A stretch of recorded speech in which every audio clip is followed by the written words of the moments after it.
works and days. Pierian muses, bringers of fame, come, tell of your father Zeus and sing his hymn, through whom each man is famous or unknown, talked of or left obscure, through his great will. With ease he strengthens any man, with ease he makes the strong man humble, and with ease he levels mountains and exalts the plain. Withers the proud and makes the crooked straight, with ease. The thunderer whose home is high. Hear, Zeus, and set our fallen laws upright, and may my song the Perseus tell the truth. Strife is no only child. Upon the earth 2 strifes exist. The one is praised by those who come to know her, and the other blamed. Their natures differ, for the cruel one makes battles thrive in war. She wins no love, but men are forced by the immortal's will to pay the grievous goddess due respect. The other firstborn child of blackest night was set by Zeus, who lives in air on high, set in the roots of earth in aid to men. She urges even lazy men to work. A man grows eager seeing another rich from plowing, planting, ordering his house. So neighbor vies with neighbor in the rush for wealth. This strife is good for mortal men. Potter hates potter, carpenters compete, and beggar strives with beggar, bard with bard. O Perseus, store this in your heart. Do not let wicked strife persuade you, skipping work to gape at politicians and give ear to all the quarrels of the marketplace. He has no time for courts and public life, who has not stored up 1 full year's supply of corn, Demeter's gift, got from the earth. When you have grain piled high, you may dispute and fight about the goods of other men, but you will never get this chance again. Come, let us settle our dispute at once, and let our judge be Zeus, whose laws are just. We split our property in half, but you grabbed at the larger part and praise to heaven the lords who love to try a case like that. Eaters of bribes, the fools, they do not know that half may be worth more by far than whole, nor how much profit lies in poor man's bread. The gods desire to keep the stuff of life hidden from us. If they did not, you could work for a day and earn a year's supplies. You pack away your rudder and retire the oxen and the laboring mules. But Zeus concealed the secret, angry in his heart at being hoodwinked by Prometheus, and so he thought of painful cares for men. First he hid fire, but the son of Iapetos stole it from Zeus the wise, concealed the flame with full stock, and fooled the thunderer. Then raging spoke the gatherer of clouds. Prometheus, most crafty god of all, you stole the fire and tricked me, happily. You played on all mankind and on yourself. They'll pay for fire. I'll give another gift to men, an evil thing for their delight, and all will love this ruin in their hearts. So spoke the father of men and gods and laughed. He told Hephaestus quickly to mix earth and water and to put in it a voice and human power to move, to make a face like an immortal goddess and to shape the lovely figure of a virgin girl. Athene was to teach the girl to weave and golden Aphrodite to pour charm upon her head. and painful strong desire in body-shattering tears. Zeus ordered then the killer of Argos, Hermes, to put in sly manners and the morals of a bitch. The son of Cronos spoke and was obeyed. The lame god molded earth as Zeus decreed into the image of a modest girl. Gray-eyed Athene made her robes and belt. Divine seduction and the graces gave her golden necklaces, and for her head the seasons wove spring flowers into a crown. Hermes the messenger put in her breast lies and persuasive words and cunning ways. The herald of the gods then named the girl Pandora, for the gifts which all the gods had given her, this ruin of mankind. The deep and total trap was now complete.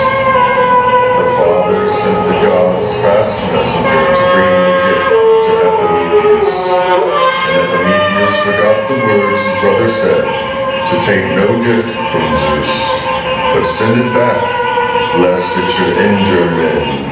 He took the gift and understood too late. Before this time, men lived upon the earth apart from sorrow and from painful work, free from disease which brings the death gods in. But now the woman opened up the cask and scattered pains and evils among men.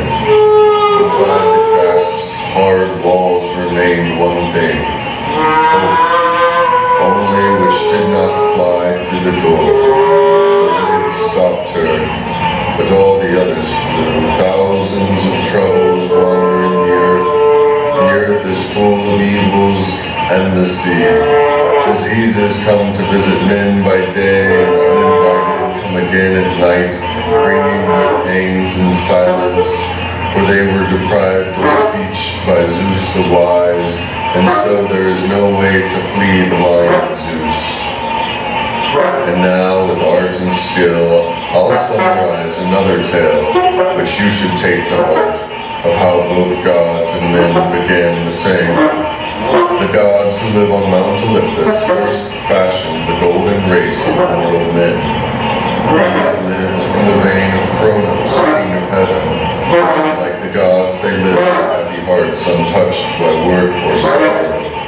While old age never appeared, but always lively and far from all ills, they feasted happily. Death came to them as sleep, and all good things were theirs. Ungrudgingly, the fertile land gave up her fruits unasked. Happy to be at peace, they lived with every abundant supply, rich in their flocks, dear to the blessed gods. And then this race was hidden in the ground, but still they live as spirits of the earth, holy and good, guardians who keep off harm, givers of life. This kingly right is theirs. The gods who live on Mount Olympus next fashioned the lesser silver race of men, and like the golden stature or in mine, a child was raised at home 100 years and played huge baby by his mother's side. When they were grown and reached their prime, they lived brief, anguished lives from foolishness, for they could not control themselves, but recklessly injured each other and forsook the gods. They did not sacrifice as all tribes must, but left the holy altars bare. And angry Zeus, the son of Cronos, hid this race away, for they dishonored the Olympian gods. The earth then hid the second race, and they are called the spirits of the underworld, inferior to the gold, but honored too. And Zeus the father made a race of bronze, sprung from the ash tree, worse than the silver race, but strange and full of power. And they loved the groans and violence of war. They ate no bread, their hearts were flinty hard. They were terrible men. Their strength was great. Their arms and shoulders and their limbs invincible. Their weapons were of bronze. Their houses bronze. Their tools were bronze. Black iron was not known. They died by their own hands, and nameless went to Hades' chilly house. Although they were great soldiers, they were captured by Black Death and left the shining brightness of the sun. But when this race was covered by the earth, the son of Kronos made another, fourth, upon the fruitful land, more just and good, a godlike race of heroes, who are called the demigods, the race before our own. Foul wars and dreadful battles ruined some. Some sought the flocks of Oedipus and died in Cadmus' land at seven-gated Thebes, and some who crossed the open sea in ships for fair Mary Helen's sake were killed at Troy. These men were covered up in death, but Zeus, the son of Kronos, gave the others life and homes.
So those were some bugs, and that was the Hesiod works and days that was being read.